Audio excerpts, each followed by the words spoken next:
आज मैं पुनः उपस्थित हूँ आचार्य रामचंद्र शुक्ल जी के जीवन परिचय और उनके कृतियों को लेकर के। तो शुरू करते हैं। आचार्य रामचंद्र शुक्ल का जन्म सन 1884 ईस्वी में बस्ती जिले के अगुना नामक गांव में हुआ था।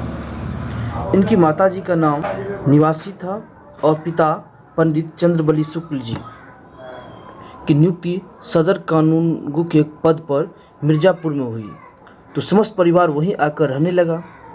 जिस समय शुक्ल जी की अवस्था 9 वर्ष की थी, उनकी माता का देहांत हो गया। मातृसुख के अभाव के साथ साथ भी माता से मिलने वाले दुख ने उनके व्यक्तित्व को अल्पायु में ही परिपक्व बना दिया।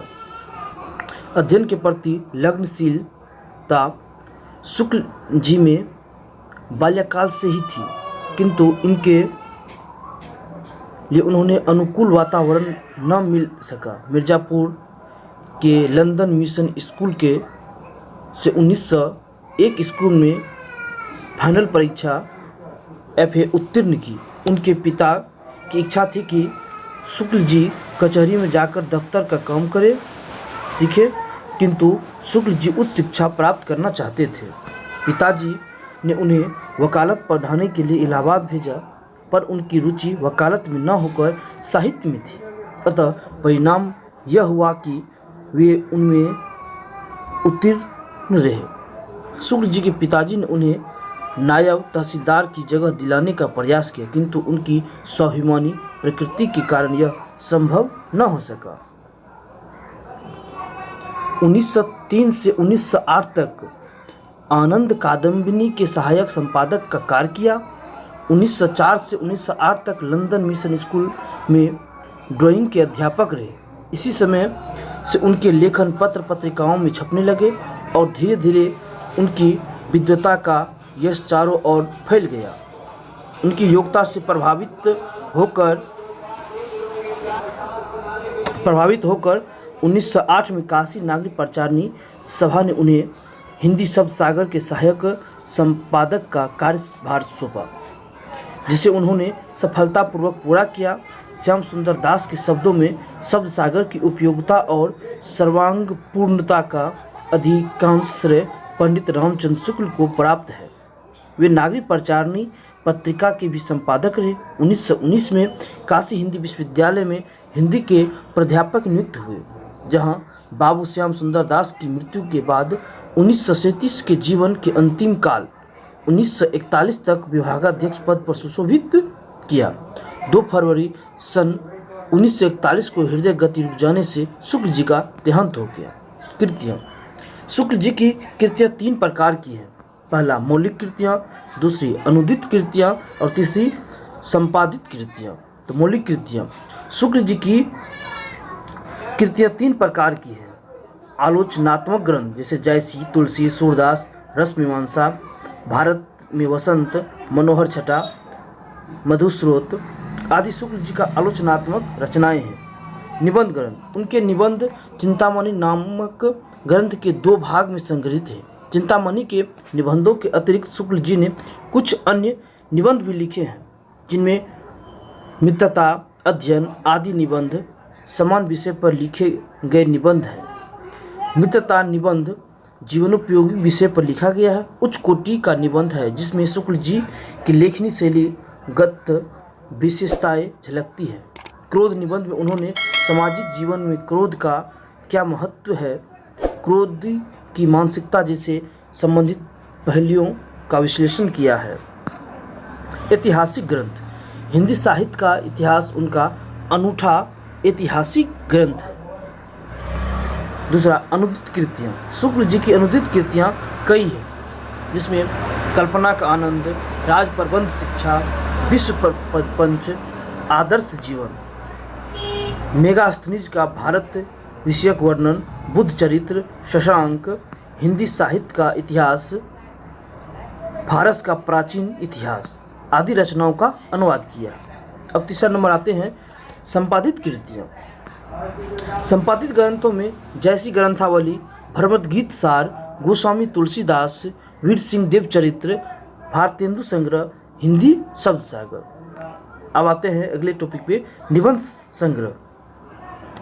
काव्य में रहस्यवाद 1929 ईस्वी में इन्होंने निबंध संग्रह है। विचार विधि 1930, रस मीमांसा 1949, चिंतामणि भाग 1 1939, चिंतामणि भाग 2 1945, चिंतामणि भाग 3 नंबर सिंह द्वारा संपादित है। चिंतामणि भाग 4 कुसुम चतुर्वेदी संपादित शुक्ल द्वारा लिखी गई विभिन्न पुस्तकों और गोष्ठियों में दिए गए उद्भाषण है।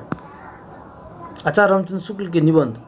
काव्य में प्रकृति दृश्य, रसात्मक बोध के विविध स्वरूप, काव्य में अभिव्यंजनावाद, कविता क्या है, काव्य में लोक मंगल की साधना, भारतेंदु हरिश्चंद्र, काव्य में रहस्यवाद, मानस की धर्मभूमि, साधारणीकरण और व्यक्ति वैचित्र्यवाद, साहित्य, उपन्यास, मित्रता, तुलसी का भक्ति मार्ग। अब चिंतामणि भाग 1 में कुल 17 निबंध है। तो उसका भाव या मनोविकार संबंधी निबंध 10 है, उसमें मैं बताता हूँ। भाव या मनोविकार, दूसरा है उत्साह, तीसरा है श्रद्धा भक्ति, करुणा, पांचवा लज्जा और ग्लानि, छठा लोभ और प्रीति, सातवां घृणा, आठवां ईर्ष्या, 9 भय, 10 क्रोध और एक है सैद्धांतिक समीक्षा निबंध, 4 सीमांक, जिसमें है कि कविता क्या है, काव्य में लोक मंगल की साधनावस्था, साधारणीकरण और व्यक्तिचेत वैचित्र्यवाद, रसात्मक बोध के विविध स्वरूप। तीसरा है व्यवहारिक समीक्षा, जिसमें 3 है, भारतेंदु हरिश्चंद्र, तुलसी का भक्ति मार्ग, मानस की धर्मभूमि। चिंतामणि भाग 2, इसमें 3 समीक्षात्मक निबंध है। काव्य में प्रकृति दृश्य, काव्य में रहस्यवाद, प्रथम सैद्धांतिक आलोचना है, काव्य में अभिव्यंजनावाद। आचार्य शुक्ल ने किसको क्या कहा है वो मैं बताता हूँ। ऋतिक कवियों को भावुक सहृदय और निपुण कवि, बिहारी को परम उत्कृष्ट कवि, देव को प्रगल्भ और प्रतिभा संपन्न कवि कहा, घनानंद को साक्षात रसमूर्ति और जवानदानी कहा है। आचार्य रामचंद्र शुक्ल महत्वपूर्ण तथ्य, जिसे लोक हृदय में लीन होने की दशा रस दशा है, ये रामचंद्र शुक्ल जी कहे। किसी आलोचक ने छायावाद शब्द को 2 अर्थों में प्रयोग किया, रहस्य के अर्थ में और पद्धति विशेष के अर्थ में। वो क्या है आचार्य रामचंद्र शुक्ल जी, मतलब रहस्यवाद के अर्थ में और पद्धति विशेष के अर्थ में। क्रोचे के अभिव्यंजनावाद को भारतीय वक्रोक्ति का विलायती उत्थान किसने कहा? रामचंद्र शुक्ल जी ने ही कहा। फिर से देखिए, ये समझने वाली बात है कि क्रोचे के अभिव्यंजनावाद को भारतीय वक्रोक्ति का विलायती उत्थान आचार्य रामचंद्र शुक्ल ने कहा है। आचार्य शुक्ल की प्रथम सैद्धांतिक आलोचनात्मक पुस्तक है काव्य में रहस्यवाद। भारतीय समीक्षा और आचार्य शुक्ल की काव्य दृष्टि किसकी कृति है? डॉक्टर नागेंद्र की। आचार्य शुक्ल विचार कोश के लेखक अजीत कुमार है। आचार्य शुक्ल का चिंतन जगत कृति किसकी है? कृष्णदत्त पालीवाल। डॉक्टर रामविलास शर्मा के आदर्श समीक्षक कौन है? आचार्य रामचंद्र शुक्ल। किस आलोचक ने मुक्तक को चुना हुआ गुलदस्ता और प्रबंध काव्य को विस्तृत वनस्थली कहा है? आचार्य रामचंद्र शुक्ल। मत देखिए, यहाँ भी एक समझने वाली बात है। किस आलोचक ने मुक्तक को चुना हुआ गुलदस्ता और प्रबंध काव्य को विस्तृत वनस्थली कहा है? तो आचार्य रामचंद्र शुक्ल। अब आते हैं अगले बिंदु पर। भारतेंदु की हिंदी को हरिश्चंद्र हिंदी किसने कहा? तो रामचंद्र शुक्ल ने। मतलब एक समझने वाली, भारतेंदु की हिंदी को हरिश्चंद्र हिंदी किसने कहा? आचार्य रामचंद्र शुक्ल ने। साहित्य 1904 ईस्वी। आचार्य रामचंद्र शुक्ल का प्रबंध निबंध जो 1904 में सरस्वती में प्रकाशित हुआ। आचार्य शुक्ल का प्रसिद्ध निबंध कविता क्या है? सर्वप्रथम 1909 ईस्वी में सरस्वती में प्रकाशित हुआ। हिंदी में भाव या मनोविकार संबंधी निबंध लिखने का सूत्रपात किसने किया? बालकृष्ण भट्ट। मतलब कहने का मतलब है कि आचार्य रामचंद्र शुक्ल ये पहला मानते हैं बालकृष्ण भट्ट को कि हिंदी में भाव या मनोविकार संबंधी निबंध लिखने का सूत्रपात किसने किया। तो कहने का मतलब आचार्य रामचंद्र शुक्ल के अनुसार बालकृष्ण भट्ट जी ने। अब आते हैं अगले बिंदु पर। आचार्य रामचंद्र शुक्ल से पूर्व भाव या मनोविकार संबंधी निबंधकार तो बालकृष्ण भट्ट आत्मनिर्भरता, आंसू और प्रीति। मतलब कहने का मतलब ये बालकृष्ण भट्ट जी के ये निबंध जिसमें आत्मनिर्भरता, आंसू और प्रीति है।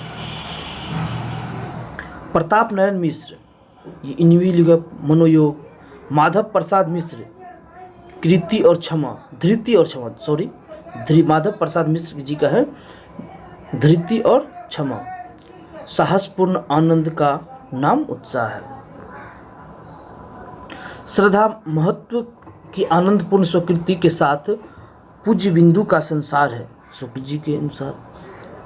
आशंका निश्चित वृत्ति है आचार्य सत्यम शिवम सुंदरम की भावना, मतलब कविता क्या है इसमें है।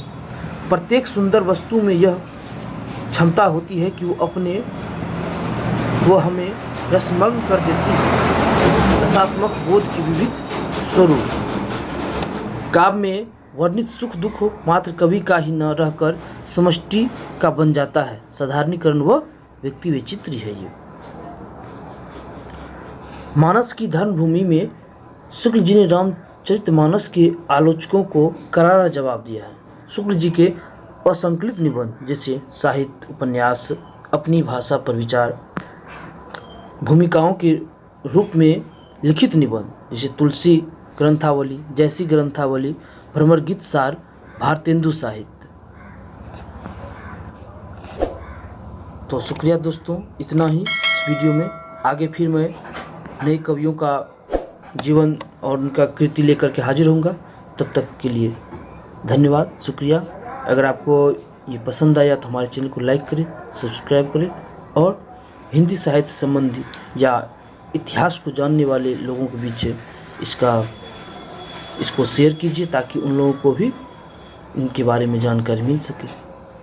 तो आपका बहुत बहुत